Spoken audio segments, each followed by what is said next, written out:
Bậc ra tụt mi dùng tự là nào nên hi ban token kan koram borak chit lew chan zonga abi chiangin thajang electric chandinga chan tha chang sung loi akan sar pek than tu kan pachian masbeka amin chaka thang thati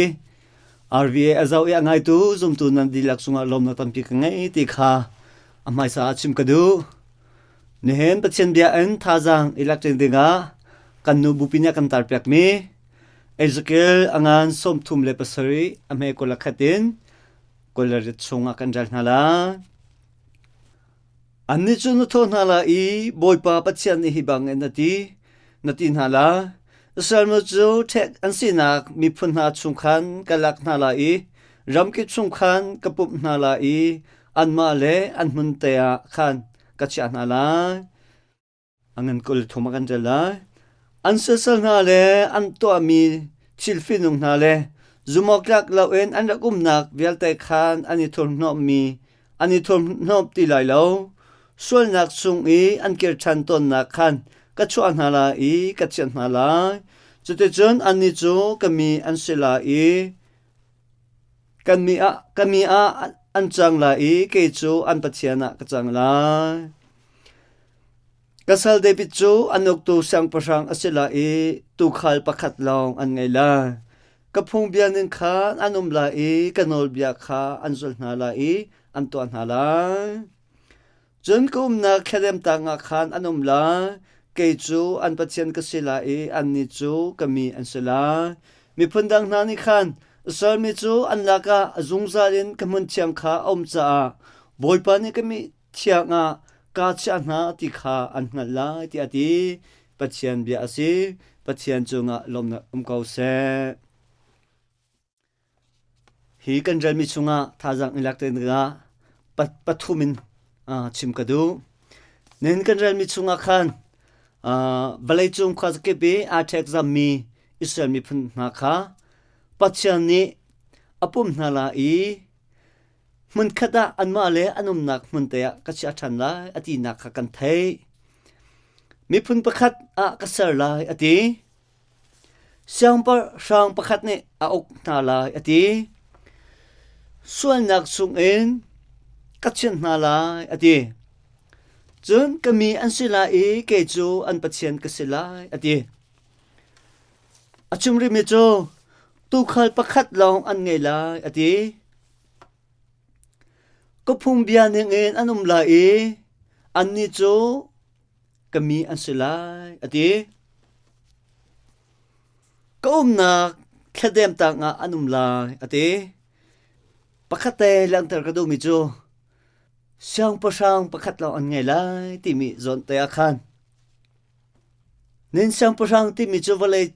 valai chung ton bia kan zau te ka sang pasang tem he apun phon anum ma chunga nang la kai I kan siam pasang chu hauda si ti kha chim kadu minung he akan tei tu na I sal chu kan si sami phun zong he kan zau tek na Assyria ni antai teka Assyria sala antla I chun Babylon ni antai na teka Babylon siam pasanga antla chuwe bantoken nang la kai zong he mi tu ta na nang la kai cho Israel mi phun thar kan si bantoken ma Israel mi phun asimi he zai sala kan tla ton ti achon minung he akan te tu na I sal chu kan siton ta chun naka velai chowani nun na kha ante achun chu nang chu chowa sal na siti nakse sual nak ni ante achun sual nak sal kan siti nakse velai chu nom na velai chu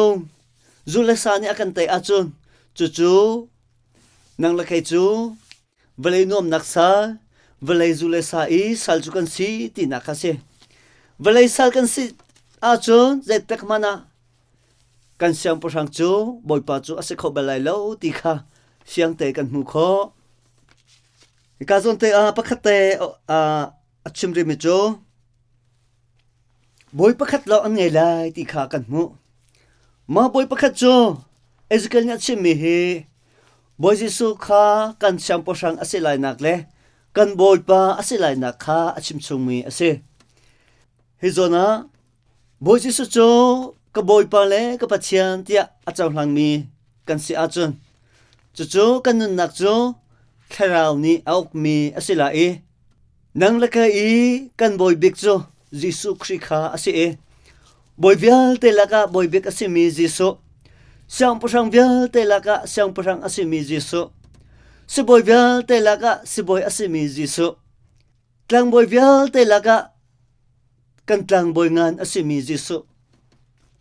ma Jisu ni kan nun nakha asoi te ka nang la ke chu pachin pha kan si e ro chu tu kan si e ami kan si e atur kan si kan nun nak chu kharau ni auk mi asi achon kharau ni asoi mi asi achon Jisu chu kan boy pa a kan chau hlani kan siang pusanga kan chau hlani kan nun nakha Jisu ni auk mi le asoi mi asi achon chu zum zan na angai tu balai kan nun lewa pachin sul par lang na alang ter tu zum tu chu kan silai ti kha hi pachin de ne thaja kan pek mi khase dot mi ule na na kan nun nakhi balai so bani auk mi ma se au salda kan se kan boy pa hi auda se kan siang purang chu auda si ti kha ni na achak chan to uselo kan nun nakhe boy pa sun par nak cha mang ko se boy pa lung alom ter tu chil kha kol izomu akan ti bantoken kan nun naga boy pa sun par na lang chang ko se ti kha tu chun jana chim kadu mi se angai tu achim tu kan nilak cha boy pa ni atharan thachon na kan pe pe kau se amen